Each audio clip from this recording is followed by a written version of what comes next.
Saudi अरब की सबसे बड़ी खबर यमन से आ रही है, जो यूएई के साथ उसके संबंधों को प्रभावित कर रही है। बता दें, सऊदी अरब ने यमन के मुकुल्ला पोर्ट पर हवाई हमले किए क्योंकि उन्हें शक था कि यूएई से आई एक शिपमेंट में हथियार और बख्तरबंद वाहन थे, जो दक्षिणी अलगाववादी समूह सदर्न ट्रांजिशनल काउंसिल (एसटीसी) के लिए थे। सऊदी का मानना है यूएई एसटीसी को सपोर्ट करके यमन को एकजुट रखने की उनकी कोशिशों को नुकसान पहुंचा रहा है, जो उनकी राष्ट्रीय सुरक्षा के लिए खतरा है।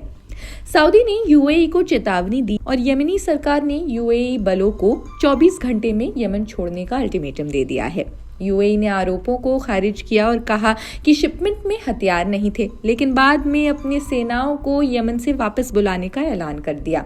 इससे दोनों देशों के बीच पुरानी दरार और गहरी हो गई है, क्योंकि सऊदी यमन को एकजुट रखना चाहता है, जबकि यूएई दक्षिण यमन में अलगाववादियों को सपोर्ट कर रहा है। ईरान समर्थित हूती विद्रोहियों को इससे फायदा हो सकता है, क्योंकि एंटी हूती गठबंधन अब कमजोर पड़ता नजर आ रहा है। ये घटना यमन के गृहयुद्ध को एक नया मोड़ दे सकती है और खाड़ी देशों में तनाव बढ़ सकता है। सऊदी अरब और यूएई के बीच यमन को लेकर चल रही तनाव मुकुल्ला पोर्ट पर सऊदी हमला और एसटीसी को हथियार सप्लाई करने के आरोप पर है। कहीं न कहीं गजा के सीजफायर से ये अप्रत्यक्ष रूप से जुड़ा है।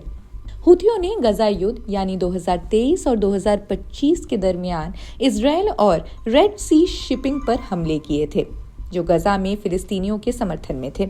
अक्टूबर 2025 में ट्रंप की मध्यस्थता से इजराइल हमास के बीच सीजफायर होने के बाद हूथी विद्रोहियों ने अपने हमले रोक दिए। इससे यमन में अस्थिरता बढ़ गई और सऊदी यूएई गठबंधन को हूथियों के खिलाफ एक मजबूती मिली। ट्रंप ने गाजा सीजफायर को अपनी बड़ी उपलब्धि मान लिया और इस संधि में एक ब्रोकर बन गए। वे चाहते हैं सीजफायर का अगला फेज जल्द शुरू हो, जिसमें हमास को हथियार छोड़ने पड़े और इंटरनेशनल फोर्सेस गजा में तैनात हो। ट्रंप ने चेतावनी दी कि अगर हमास ने डिसआर्म नहीं किया तो भारी कीमत चुकानी पड़ेगी।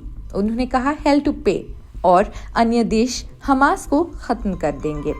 खैर, वे इजराइल का पूरा समर्थन कर रहे हैं।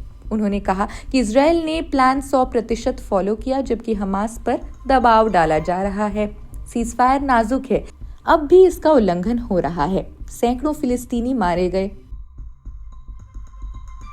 लेकिन ट्रंप इसे स्थायी शांति की दिशा में देखते हैं। हमास का गवर्नेंस खत्म हो और गजा का पुनर्निर्माण हो, यही वो चाहते हैं। कुल मिलाकर यमन का संकट गजा में शांति को प्रभावित कर सकता है, क्योंकि हूथी ईरान के प्रॉक्सी हैं और ट्रंप मिडिल ईस्ट में इजराइल समर्थक नीति अपनाते हुए ईरान के प्रभाव को कम करना चाहते हैं।